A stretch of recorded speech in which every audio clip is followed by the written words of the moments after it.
चित्त की शुद्धता ध्यान के योग्य होना आवश्यक है, अन्यथा कठिन प्रयासों से भी अध्यात्म उपलब्धियां प्राप्त नहीं हो पाती हैं, ध्यान भी ठीक से नहीं लगता है। गंदे विचार आते रहते हैं, मन में अश्रद्धा उत्पन्न हो जाती है। किसी तरह ध्यान लग भी गया तो डरावने अनुभव आते हैं और भय की स्थिति बन जाती है। वर्तमान में हमारा चित्त ध्यान के योग्य है अथवा नहीं है? अगर है तो कितना है? इसे ठीक से समझने के लिए आइए गुरुदेव को सुनते हैं। देखो, कोई भी मनुष्य हो, वो अपने मन के अधीन है या मन की बात पूरी करना चाहता है, वो किसी भी परिस्थिति में क्यों न हो, तब तक उसमें छिपा हुआ हिंसा का भाव विद्यमान होता है। कर्ता का भाव ही हिंसा और अहिंसा में कारण होता है, क्रिया नहीं होता है। भाव से ही चित्त शुद्ध होता है, भाव से ही चित्त की अशुद्धता होती है।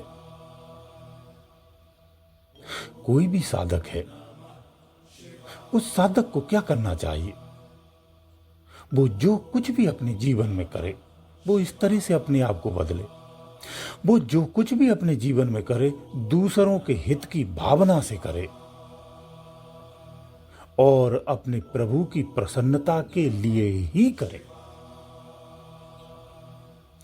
अपने व्यवहार में इस तरह से परिवर्तन लाइए। किसी को अपना न माने या फिर सबको अपना माने, दो में से एक चीज रखो। किसी को अपना मानने और किसी को पराया मानने से क्या होता है? राग द्वेष ही तो उत्पन्न होगा। इसलिए अपनी और पराये की भावना मत रखिए। या तो इस पार रहिए या उस पार हो जाइए। या तो सबको अपना मान लीजिए या फिर सबको पराया मान लीजिए। क्योंकि जहां राग और द्वेष होता है, वहां प्रेम नहीं हो सकता है। राग द्वेष के रहते हुए चित्त शुद्ध नहीं हो सकता है, कदापि नहीं हो सकता है। अगर दूसरों को खुशी देख करके या दूसरों की सुखी देख करके आपका मन बेहद प्रसन्न होता है, पुलकित हो जाता है, अगर दूसरों के दुखों को देख करके दुख से करुणा हो जाए, उसका दुख सहन आप पर सहा न जाए, सहन न कर सके, इतनी करुणा हो जाए, इससे पता चलता है कि आपका चित्त बिल्कुल शुद्ध है। अपनी और पराई की भावना से कभी भी सेवा भाव नहीं करना चाहिए, सेवा नहीं करनी चाहिए या फिर सेवा भाव भी नहीं रखना चाहिए, क्योंकि ऐसी सेवा परमार्थी नहीं हो सकती है। अपनी इच्छा पूर्ति के लिए किसी को अपना माने और अपनी ही इच्छा पूर्ति के लिए किसी को अपना न मानना, ये दोनों चीजें गलत हैं। ऐसा चित्त मलिन होता है, शुद्ध नहीं हो सकता है। यदि मनुष्य शरीर मिलने पर भी चित्त शुद्ध नहीं हुआ तो फिर प्राणी को क्या मिला? गहराई से सोचेंगे तो क्या मिला, आप खुद मनन करके देखें। चित्त का शुद्ध होना ही तो मानव जीवन का पुरुषार्थ है। मनुष्य शरीर मिलने पर भी अगर चित्त की शुद्धता न हो सके तो शरीर मिलने का उद्देश्य ही व्यर्थ जाता है। गहराई से सोचें तो आपको क्या मिला?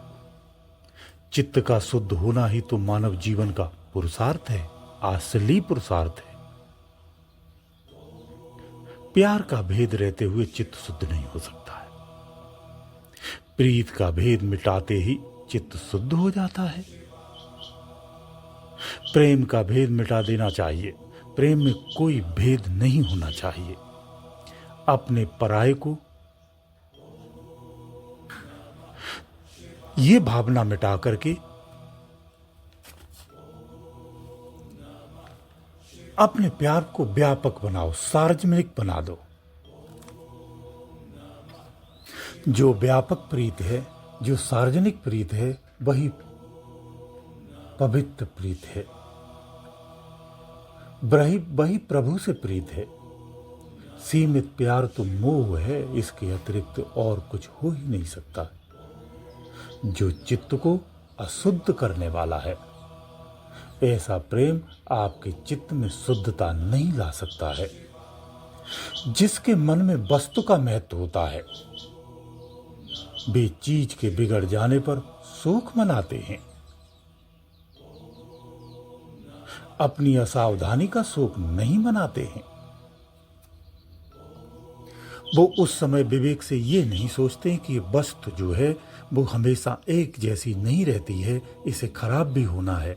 वो नहीं सोचते ये वस्तु खराब होगी, उसकी शक्ल बदल जाती है। एक घटना याद आ गई तो वो उसी का शोक मनाता है। वो ये भूल जाता है कि ये शरीर जो आपका सुंदर है, उपयोगी है, जो दिखाई देता है, इसकी भी एक न एक दिन खाद बन जानी है, इसे भी नष्ट हो जाना है। जो मनुष्य वर्तमान सुख में रमण करते हैं, वो परिणामों को नहीं देखते हैं। यही उनकी अज्ञानता है। इसका सुधार करना चाहिए, क्योंकि जो वस्तु व्यक्ति और परिस्थितियों में सीमित हो, उससे प्यार करना व्यर्थ होता है। उससे किया गया प्यार पीड़ा, कष्ट, राग, द्वेष ही देगा, दुख ही देगा। उससे व्यक्ति भाव, आसक्ति, वासना और बंधन ये सब दृढ़ होते हैं। वह सीमित प्यार करने वाला भोगी और हिंसक बन जाता है। इसलिए व्यापक प्यार होना चाहिए, वो परमात्मा युक्त प्यार होता है। इससे यह सिद्ध होता है कि सभी दोषों का मूल सीमित प्यार ही है। इसी प्रकार असीम प्रेम होने पर व्यक्ति भाव मिट जाता है, देह अभिमान भी मिट जाता है, राग मिट करके वैराग्य हो जाता है और समस्त प्रकार से वासना का नाश होकर जाता है। अंदर में निर्वासना आ जाती है, सब बंधन टूट करके मुक्ति हो जाती है। अहिंसा, समानता, मुद्रिता आदि सभी गुण अपने आप अंदर में आ जाते हैं, ढूंढने खोजने नहीं पड़ते हैं। यहां ये चीज सिद्ध हो जाती है कि समस्त गुणों का मूल जो है वो असीम प्यार ही है। इससे समस्त प्रकार के सतगुणों का उद्गम हो जाता है। जहां प्रेम प्रकट होता है, वहां इंद्रियों के दरवाजे बंद हो जाते हैं। कर्म इंद्रियां, ज्ञान इंद्रियां और अंतःकरण, इन सब की एकता हो जाती है। इन सब का एक हो जाना यानी सबका बुद्धि में विलीन हो जाना ही योग है। इसी को योग कहते हैं। इससे सिद्ध होता है कि प्रेम का अर्थ ही अद्वैत अर्थात एकता है और न्याय अर्थ द्वैत है। स्वार्थ का त्याग करना ही वास्तव में त्याग है। यही त्याग सबके बस में नहीं होता है। इसी त्याग को कोई नहीं कर पाता है, बिरला ही करता है। अपने अधिकारों में जो चीज है उसे छोड़ देना ही त्याग है। बिना मांगे कोई मिली हुई वस्तु का अगर आप त्याग करते हैं तो वो त्याग नहीं कहलाता है। जब साधक का हर एक चेष्टा, हर एक प्रयास प्रभु प्रेम के लिए होने लगे, तब उसका सारा जीवन रसमय बन जाता है।